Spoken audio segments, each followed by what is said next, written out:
বিশ্বাস শব্দটা ছোট হলেও এর গভীরতা কিন্তু অনেক বেশি।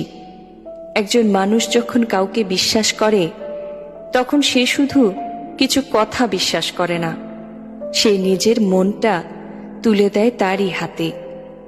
নিজের ভয়, কষ্ট, দুর্বলতা সবকিছু নিঃসংকোচে ভাগ করে নেয়, কারণ সে জানে এই মানুষটা তাকে কখনোই ভাঙবে না।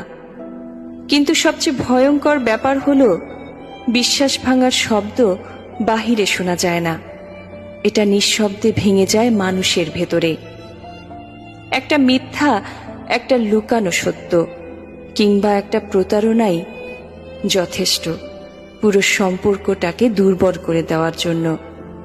যে মানুষটা একসময় চোখ বন্ধ করে বিশ্বাস করত, সে ধীরে ধীরে সন্দেহ করতে শেখে। তার হাসির আড়ালে জমে থাকে ভয়। সে আর আগের মতো নিশ্চিন্তে ভালোবাসতে পারে না, কারণ ভাঙা বিশ্বাস ঠিক গ্লাসের মতো, জোড়া লাগলেও ফাটলের দাগ ঠিকই থেকে যায়।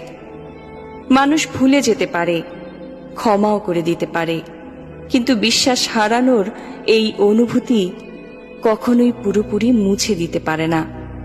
কারণ বিশ্বাস একবার ভেঙে গেলে সম্পর্ক বেঁচে থাকলেও অনুভূতিগুলো ধীরে ধীরে মরে যেতে থাকে।